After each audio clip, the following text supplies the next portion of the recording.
How's it going, friends? My name is Fringy, and welcome to System Update for the week ending January 25th, 2015. As usual, most of these stories were covered on FringyGaming.com, so if you want to go over there, head over there. But first, we're going to talk about stuff that wasn't covered on FringyGaming.com, which was all this Microsoft news. Now, there was a Microsoft Keynote a few days ago. I didn't watch the whole thing, but I watched an overview. Overall, in terms of Windows 10, it actually looked alright, and the HoloLens thing looked cool. But I'm not going to dwell on those. We're talking about the gaming-related stuff because Microsoft was hyping this conference up to be their saving grace among PC gamers to show them that they still care and are dedicated to PC gaming. Didn't do a good job if you ask me. In fact, their whole gaming part was probably the worst part of it. But let's get into it. So, you can stream Xbox One games to your PC with Windows 10. Wow. I don't know about you, but I have never ever thought, hey, you know what I would like to do? Have the inferior gaming experience on my PC that I'm sitting right in front of. I don't get why anybody would stream their Xbox One games to their PC. Wouldn't it be better if it was reversed? You could be sitting on your couch, stream your PC games to your Xbox One, so that way you can game on your couch with the PC while still allowing you to have the PC at your desk for work and stuff.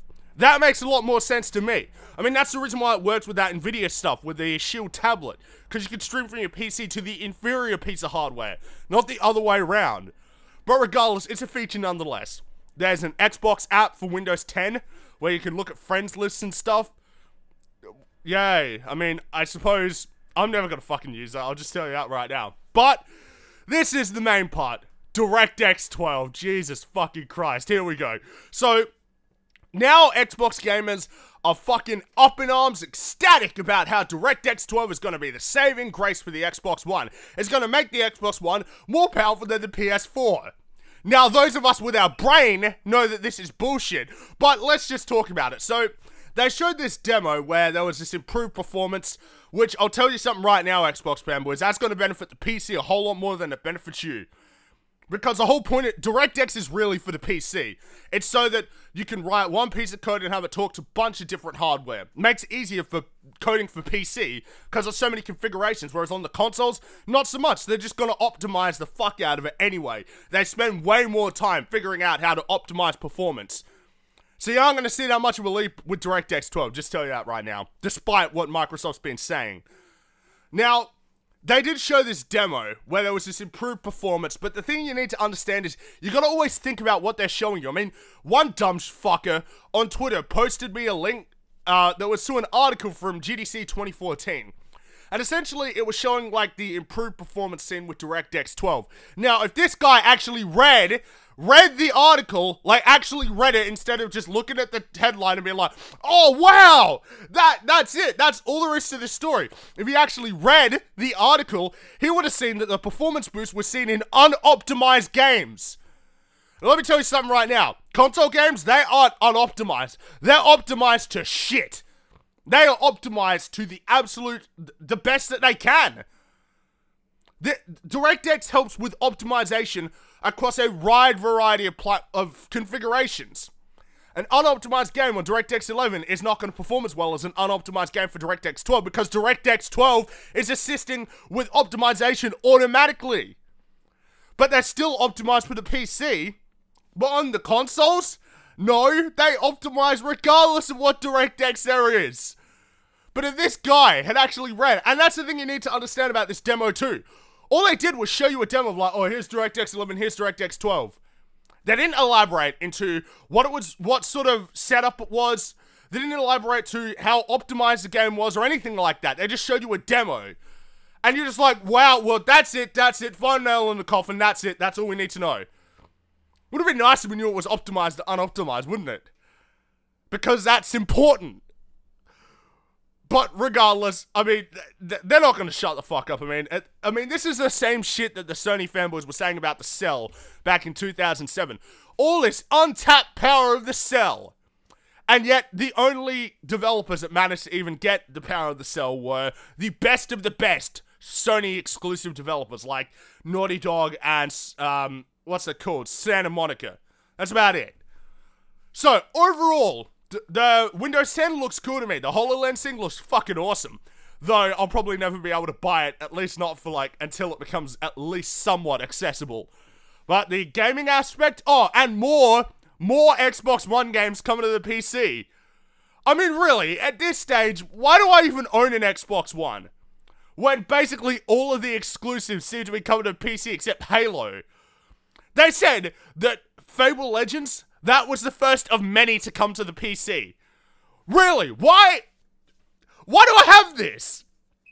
I mean, with Nintendo and Sony, I'm not scared of their games coming to the PC, but with Microsoft, it's like, fucking hell. There's no security for those games. I mean, I bet you Forza 5 is coming to the PC. That's why they were fucking showing it at the press conference. But I don't know why the Xbox fanboys are celebrating. I mean, there was really nothing there that should have made you happy. You're losing more exclusives. DirectX 12, they didn't really elaborate at all. They just showed you a fucking demo. That could mean anything. And just a fucking Xbox app for Windows 10. That's it. That was really it. So, wasn't that good to me? I mean, it's okay for PC because DirectX 12 is good. Well, you know, I'm not going to talk too much on that, but again, I just don't see how anybody can be, like, so ecstatic about it. I mean, I feel the only reason that these Xbox fanboys are ecstatic is because Microsoft did it. Microsoft, like, just talked about something, so they'll love it regardless. I mean, they did the same thing with the DRM. Retarded. Absolutely retarded. Now, I suppose the next important piece of news is the Elder Scrolls Online ditching its monthly paid subscription. This is on the website. So, Bethesda announced that they're dropping the Elder Scrolls Online paywall, the monthly subscription, after less than a year since it launched, because it launched in April. So basically, once you buy the game, it's free to play. You own the game, it'll be free to play, but you can still subscribe if you want to. Now, I could have told you this back when it launched, and I did. I said that this game would go free to play very soon. I didn't know it would happen this soon, though. I thought they'd maybe stick with it for over a year before they dropped it, but less than a year. Now, that tells me many things. It means that their subscriber numbers are obviously far too low. That much is apparent to me. Otherwise, they wouldn't be dropping it. They'd be making too much money. I mean, look at World of Warcraft. They've been having their paid thing for fucking decades. Well, a decade now. And they're still making money. So, obviously, the Elder Scrolls Online didn't have a high enough player base. Though, to be honest, I could have told you from the start that it never should have had that pay gate. Just like fucking the Old Republic. Neither of those games should have had a pay gate. When you got so many free MMOs on the market, and when the only really successful pay-to-play online one is World of Warcraft right now, because it's the biggest, so a lot of people just stick with that regardless of whether it's free or not. You can't just go and make it a pay-to-play model. I mean, we know that people are retarded, at least on the consoles, to, you know, pay for online multiplayer, but on the PC, not so much. And really, the game wasn't that good to begin with, so it's not like people are going to be like, oh, no, I definitely got to pay $15 a month to walk across empty fields and do repetitive quests. I mean, I didn't like that game at all. And the PvP doesn't save it for me, but ultimately, I'm glad that they got rid of this paywall. Will it make me play the game again? Fuck no. I just didn't enjoy that game at all. But it might help some people play it again, though. To be honest, I don't think that even free is worth wasting your time on. It's just so monotonous. I can't see anybody paying money or even playing it of their own accord. But hey, I'm not a regular MMO player, so maybe they will. The final piece of news. Dying Light physical copies have been delayed basically everywhere except North America. On the official Facebook page for Dying Light, Techland, the developer, essentially said, yep, games have been delayed all across the world. Basically, and I mean this, all across the world except for North America, Europe, Australia, the Middle East, Africa, Asia. None of them are getting physical copies. How does this happen? How do you end up losing or delaying physical copies for everywhere in the world except North America? I mean, that's just funny to me.